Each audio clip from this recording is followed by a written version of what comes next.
Welcome to part 3 of my testimony and how God took me out of being trafficked, modern day slavery, prostitution and all kinds of hardship and childhood sexual abuse, brought me into his hands and used divine intervention to reach me.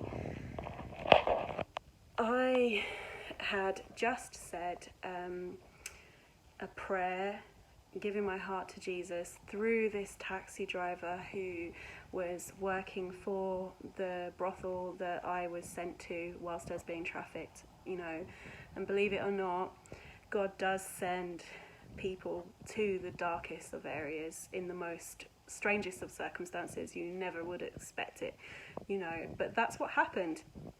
And after this, I experienced a very gradual removal from the darkness that I was in and the oppression that I was in. I started to get more in touch with my own intuition, which I had shut down for years just to cope with what was happening to me. And I started to see signs around me that I would ignore previously.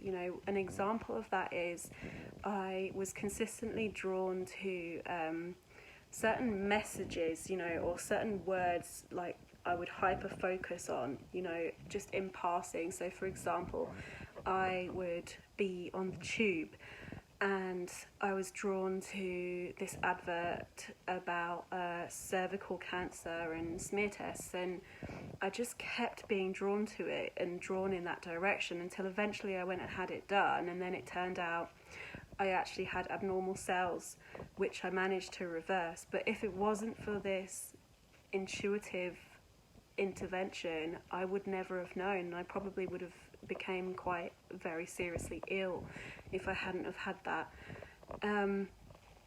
So this crept up very, very subtly, very slowly. I started to feel a spiritual aversion to what I was involved with. I regularly stopped going to work, even though I was still under the roof of my trafficker at the time. I would make excuses. I would say, I'm not feeling well, I'm too tired, I don't want to go. I would just make up any excuse to not go, or I'd be incredibly late, and I would put it off. I used to break down in tears, and panic attacks, because I didn't want to go. I couldn't bear it anymore. I couldn't take it. I was at breaking point. I was unable to dissociate anymore, from what was happening. And perhaps where I dissociated in childhood, and I'd learned to separate my spirit from my body, perhaps my spirit was fully coming back into my body at that time, and I was completely unable to turn away from it. It was impossible. Of course, that then resulted in more violence and more control from my trafficker, because of course he didn't want me to leave. He wanted me to remain within it.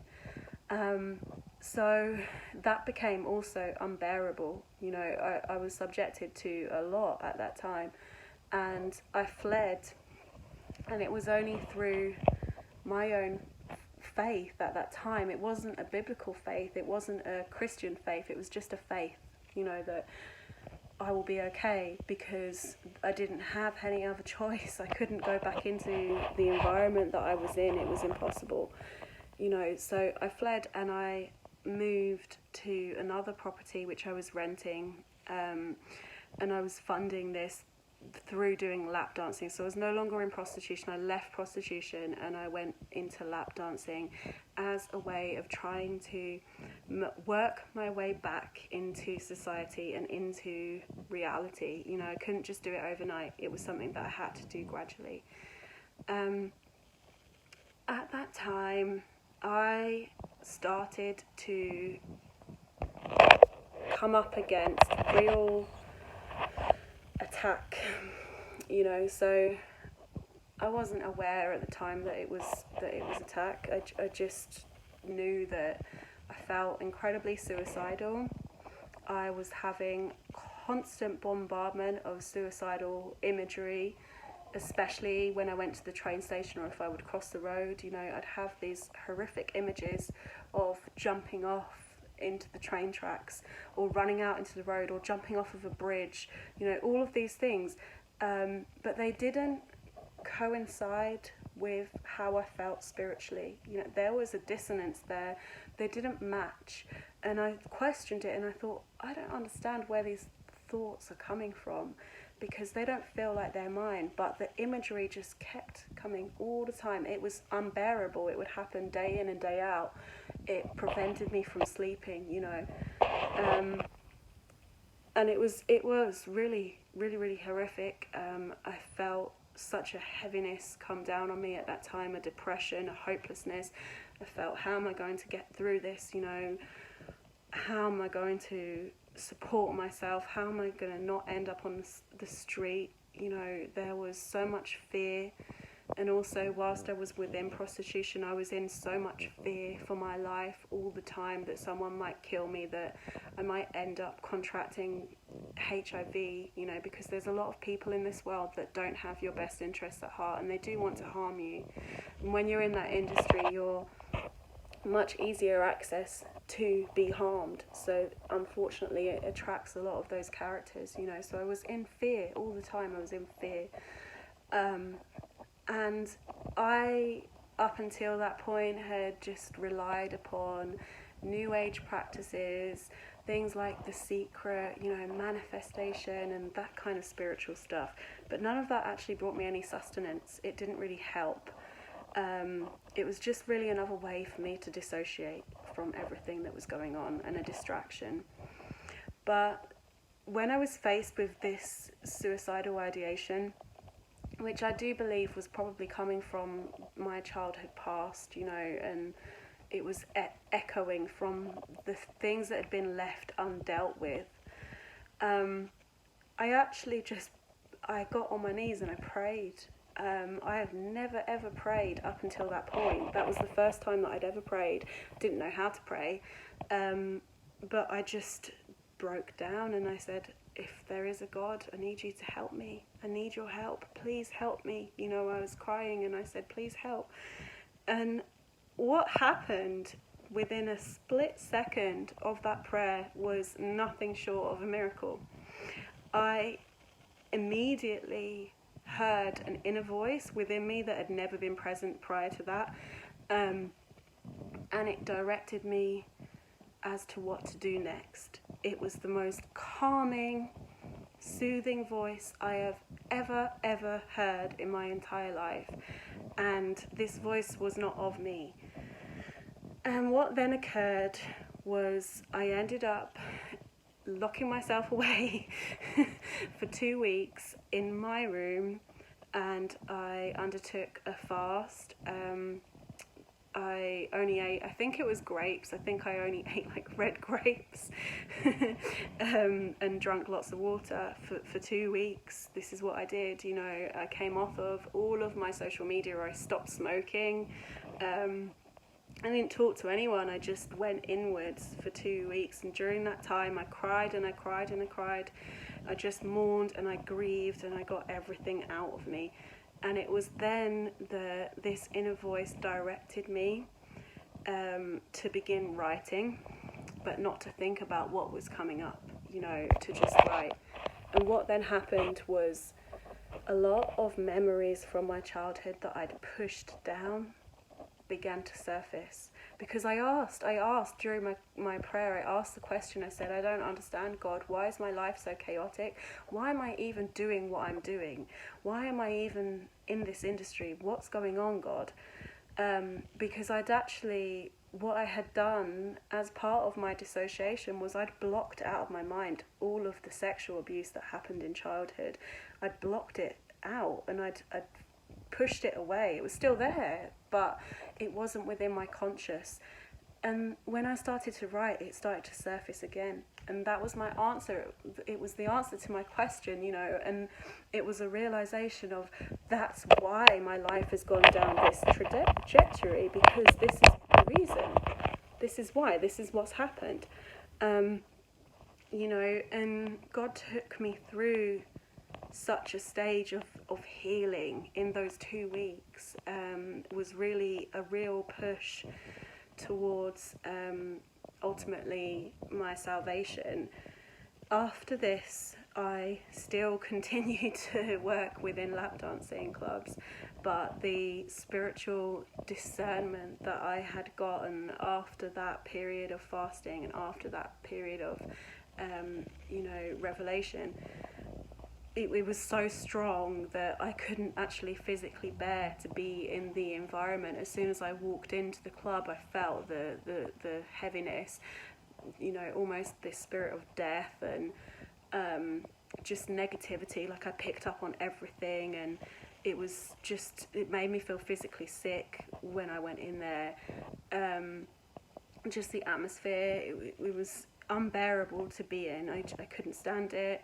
And also, where I had formerly blocked a lot of my intuition out and my own discernment, I'd fooled myself, as a way of coping, into believing that these men were coming here and they were worshipping us, they were worshipping me. And because the structure of a lap dancing club is that you have the stage and the pole in the middle, and it's high up, and then you have all the men who are sat around, often in a circle, around this, who are lower down and looking up. They're looking up at the women, and you feel like you're being worshipped when you're up on that pole. And also the fact that they can't actually physically touch you when you're on that stage makes you feel powerful, but it's a false sense of power, because when you get off of that stage and you're having to interact with these men, they will talk down and they will speak to you as if you are dirt, because they're trying to get their power back as well, because they feel like you're taking their power away. So there becomes this constant power struggle, between the two. And I started to see through that, which I'd never looked at before. And I started to see, wow, they're not worshipping me. They don't think these things of me. I'm not a princess in this environment. This is not the reality of it. I am enslaved in this environment. It's not acceptable to me. I do not accept it. And so it all came to a head one night when I had again been putting off working. So I wasn't making any money because I didn't want to do it anymore. But I didn't quite see a way out. I didn't have enough faith yet. My faith was gradually building. And the management, what's called a house mum in the UK, she didn't want to let me leave the club because I felt so ill from the environment that I wanted to go home. So I said, I need to leave. And she said, no, you owe us money. You owe us money because you haven't made any money tonight and you can't go home. I'm not going to let you. And she physically stood in the way. And I just had this inner strength that had come from nowhere within me, and I said, if you don't let me leave, I'm going to call the police because this is false imprisonment. I will leave, and I will leave now, and you need to move out of the way.